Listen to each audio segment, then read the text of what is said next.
Japan. जब भी हम ये नाम दोस्तों सुनते हैं तो हमारे दिमाग में क्या आता है? टेक्नोलॉजी। क्योंकि जापान टेक्नोलॉजी में सभी देशों से बहुत आगे है। रिसेंट में उसने एक अपना चंद्र मिशन किया था जिसमें वो हाफ सक्सेसफुल हुआ था। लेकिन अब जापान ने एक मिशन की घोषणा की है जो इतिहास में कभी नहीं हुआ, वो भविष्य में होने वाला है। दुनिया का पहला लकड़ी का उपग्रह जल्द ही लॉन्च किया जाएगा जापान के द्वारा। क्या आपने कभी कल्पना भी की थी कि हम भविष्य में लकड़ी से बने एक सैटेलाइट को अंतरिक्ष में भेजेंगे?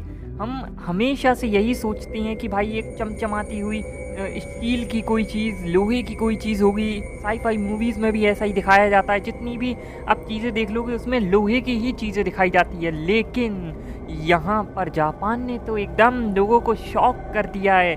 वो लकड़ी से बने हुए सैटेलाइट को भेजने वाले हैं। तो इस बारे में आज होगी चर्चा दोस्तों। थोड़ा सा चैनल को सब्सक्राइब कीजिए जिससे कि मुझे थोड़ा सा मोटिवेशन मिलेगा। वीडियो को भी दोस्तों लाइक कर देना है। तो नासा और जापान एरोस्पेस एक्सप्लोरेशन एजेंसी मिलकर एक लिग्नोसैट प्रोब को लॉन्च करना चाहते हैं अंतरिक्ष में। इसका उद्देश्य है कि स्पेस फ्लाइट ऑपरेशन को सूटेबल बनाना। साथ ही साथ दोस्तों आपको पता है कि मनुष्य ने पृथ्वी का क्या हाल कर दिया है।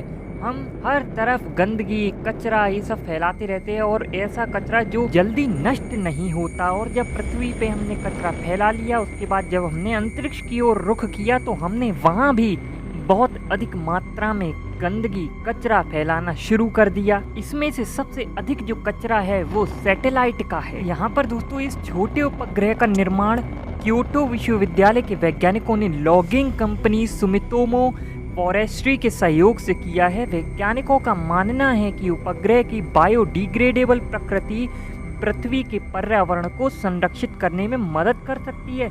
इसीलिए लकड़ी का सैटेलाइट बनाकर अंतरिक्ष में भेजा जा रहा है। वर्तमान में हमारा समताप मंडल उपग्रहों सहित अंतरिक्ष यान के धातु कणों से भर गया है जो मुख्य रूप से एल्यूमिनियम से निर्मित होते हैं। और एल्यूमिनियम का उपयोग इसलिए करते हैं क्योंकि ये बहुत हल्के होते हैं और जब भी रॉकेट के माध्यम से अंतरिक्ष में कोई भी सैटेलाइट ले जानी होती है तो उनका हल्का होना बहुत ज़रूरी है। क्योंकि इसके लिए हमें फिर जो बूस्टर्स हैं वो ठीक चल जाएगा। नहीं तो हमें क्या है कि अधिक एनर्जी जनरेट करने वाले इंजन चाहिए, बूस्टर चाहिए। कुछ मिशंस के बारे में आपने सुना होगा कि कई चीज़ें हटा भी दी जाती है क्योंकि उनका वजन बहुत ज़्यादा हो रहा होता है।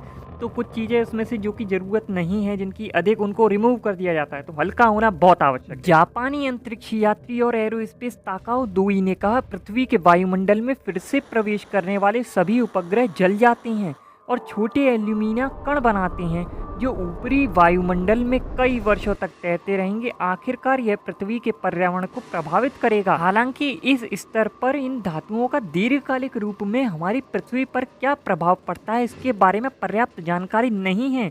परंतु विशेषज्ञों का मानना है कि यह पृथ्वी की नाजुक ओजोन परत को नुकसान पहुंचा सकते हैं। इसी कारण से पर्यावरण को ध्यान में रखते हुए वैज्ञानिकों ने जापानी विश्वविद्यालय के शोधकर्ताओं के साथ विकल्पों की तलाश की जो लकड़ी पर आकर अटक गई, जो अंतरिक्ष के निर्वात में ना तो जलती है ना ही सड़ती है। क्योंकि दोनों ही केस में आपको ऑक्सीजन, नमी इनकी जरूरत पड़ेगी और निर्वात में ये दोनों ही उपस्थित नहीं है। इसी के साथ इसका एक और फायदा है, जैसे कि जो धातु कण ओजोन लेयर को नुकसान पहुंचा रहे थे, तो ये जो कण होंगे पृथ्वी के वायुमंडल में पुनः प्रवेश करने पर ये जल्द ही बारीक राख में बदल जाएंगे, जिससे पर्यावरण को कोई क्षति नहीं होगी, या होगी भी तो उसके तुलना में बहुत कम। आगे है कि सही प्रकार की लकड़ी का चयन करने के लिए वैज्ञानिकों ने मैग्नोलिया पेड़ों की लकड़ी पर निर्णय लेने से पहले असंख्य लकड़ी प्रोफाइलों का अध्ययन किया जो सबसे मजबूत साबित हुई। इस वर्ष की शुरुआत में अंतर्राष्ट्रीय अंतरिक्ष स्टेशन पर अपने लकड़ी के नमूनों का सफलतापूर्वक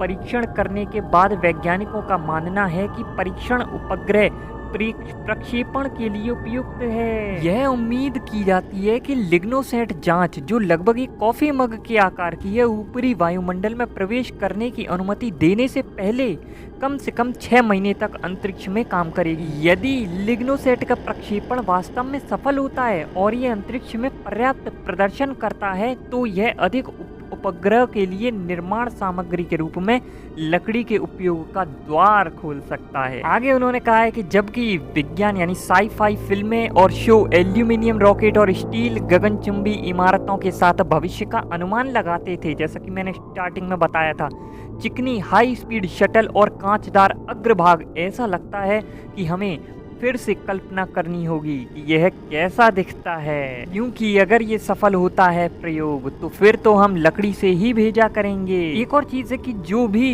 एल्यूमिनियम से बने सैटेलाइट होते हैं वो अधिक महंगे पड़ते हैं और जो लकड़ी से बने होंगे वो थोड़े सस्ते भी पड़ेंगे। और अगर थोड़ा सा कंपेयर करें कि जो अंतरिक्ष में प्रदूषण है, ये सब चीजें सैटेलाइट के टुकड़े वगैरह हैं, तो भाई अगर एल्यूमिनियम के वो अधिक नुकसानदायक होंगे, लकड़ी के हैं वो फिर भी उसकी तुलना में तो कम ही होंगे ना, क्योंकि वो इतना रिएक्ट वगैरह भी नहीं करते ना कुछ और, मतलब दिक्कत वाली चीज कम होती है। और इस पर काम कोई आज स्टार्ट नहीं हुआ है।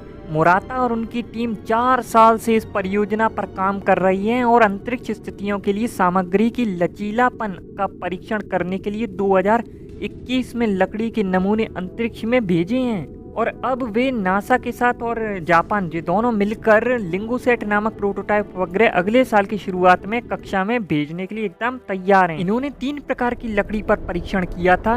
एरमन बर्च जो आमतौर पर पूर्वी एशिया में पाए जाते हैं, जापानी चेरी और मैग्नोलिया ओबोवाटा जापान की मूल प्रजाति है। इन तीनों में से अंततः मैग्नोलिया को ही चुना गया है क्योंकि इसकी कोशिकाएं छोटी और आकार में एक समान होती हैं, जिससे लकड़ी के साथ काम करना आसान हो जाता है। इसके टूटने या टूटने की संभावना कम होती है। उधर यूएई में एक विश्वविद्यालय है जहां पर अब्दुल समद अंतरिक्ष की वस्तुओं के निर्माण में प्रयोग कर रहे हैं, मतलब तो समद नैनो लकड़ी की खोज कर रहे हैं, एक कम घनत्व वाली लकड़ी जिसे ग्राफीन के साथ मिलाकर उसकी ताकत में सुधार किया जाता है।